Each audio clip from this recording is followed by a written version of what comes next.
City India news, महाराष्ट्रातील लोकप्रिय news channel.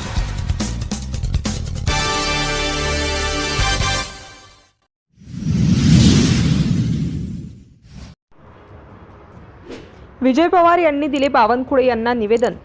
Mehkar येथील धर्मवीर चौक या ठिकाणी भारतीय जनता पार्टीचे प्रदेशाध्यक्ष चंद्रशेखर बावनकुळे यांचे दिनांक 21 शनिवारी सकाळी 11 वाजता आगमन झाले। त्याप्रसंगी विजय पवार व भारतीय जनता पार्टीचे जुने अत्यंत निष्ठावान कार्यकर्ते यांच्या समवेत बावनकुळे यांचा भव्य सत्कार करण्यात आला। त्याप्रसंगी विजय पवार यांनी आपण हिंदुत्वासाठी केलेले काम व हिंदुत्ववादी सरकार असताना होत असलेला त्रास तसेच नाहक बदनामी, प्रशासनाचा गैरवापर करून तडीपारीचे गुन्हे दाखल होत आहेत या संदर्भात निवेदन देऊन कट्टर हिंदुत्ववादाच्या मुद्द्यावर तसेच समतावादी विचार घेऊन मला भारतीय जनता पार्टीची उमेदवारी द्यावी व चिखली विधानसभेत कार्य करण्याची संधी द्यावी अशा प्रकारचे निवेदन दिले।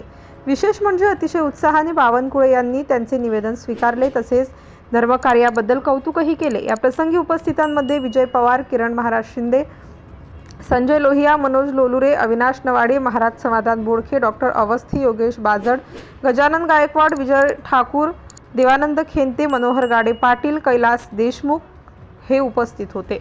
सिटी इंडिया न्यूज साठी प्रतिनिधी नागेश पवार। अरे अच्छा अच्छा अच्छा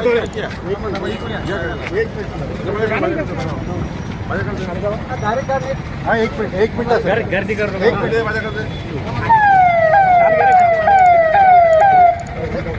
गर्दी कर दो का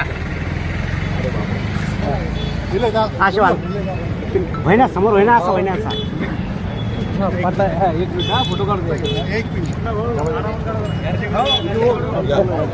आओ ना गया हार गया एक मिनट चला जाता आओ हां योगेश भाऊचा चला चला चला हे निवेदन दे। हो हे निवेदन हो गया, एक मिनिट फोटो हां निवेदन एक फोटो घ्या योगेश क्या है पता की निवेदन द्या। हाँ विजय पवार